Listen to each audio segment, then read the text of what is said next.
சின்னஞ்சிறு குழந்தைகளுக்கு எவ்வளவு கனவுகள், ஆசைகள், லட்சியங்கள் இருக்கும். ஆக எப்படி இருக்கிறது குழந்தைகளின் ஒவ்வொரு அசைவுகளும். அவர்களின் விளையாட்டுத்தனமும் குறும்புத்தனமும் நாம் ரசிக்க வைக்கிறது. ஆனால் இந்த உலகில் ஏற்படும் பயங்கர போரினால் தீக்கிழம்பு போல் எரிமலையில் வரும் போல் அவர்களின் கண்களில் மிகவும் பயத்தை ஏற்படுகிறது. அப்படித்தான் இப்போ நம்ம பார்க்க போறோம். இந்த குழந்தைக்கு சொல்றதை கேளு.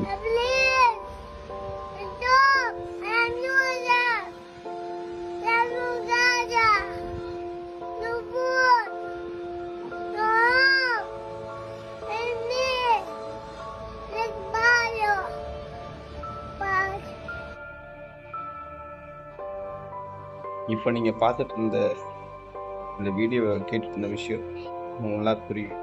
இதை என்ன சொல்ல வராங்கன்னா, போரால என்ன நடக்க போகுது அப்படின்னு நம்ம நினச்சிட்டு இருப்போம். போரால என்ன நடக்க போதா அப்படின்னு இந்த குழந்தை சொல்கிறத கேட்டால் தெரியும். அந்த குழந்தை சொல்கிற மொழி வேணால் நமக்கு புரியாமல் இருக்கலாம். ஆனால் ஒரே வார்த்தை என்னன்னா, டேய் நீங்கள் நாட்டு பிரச்சனையால் 2 பேரும் அடிச்சுக்கிற நாட்டு பிரச்சனையால் உங்களால் என்னோட குடும்பம், என்னுடைய அப்பா அம்மா, என் சொந்த பந்தம் எல்லாத்தையும் நான் இழந்து நிற்கிறேன். தயவு செஞ்சு நிறுத்துங்களா, எதிர்காலத்தில் வாழ்க்கையை எங்களை வாழ வைங்கடா அப்படி சொல்கிற மாதிரி தான் இருக்கு. தயவு செய்து போரை எடுத்துவோம். அமைதியே சிறந்த வழி. நம்பிக்கையோடு இருங்க. வெற்றி நிச்சயம். நல்லதே நடக்கும்.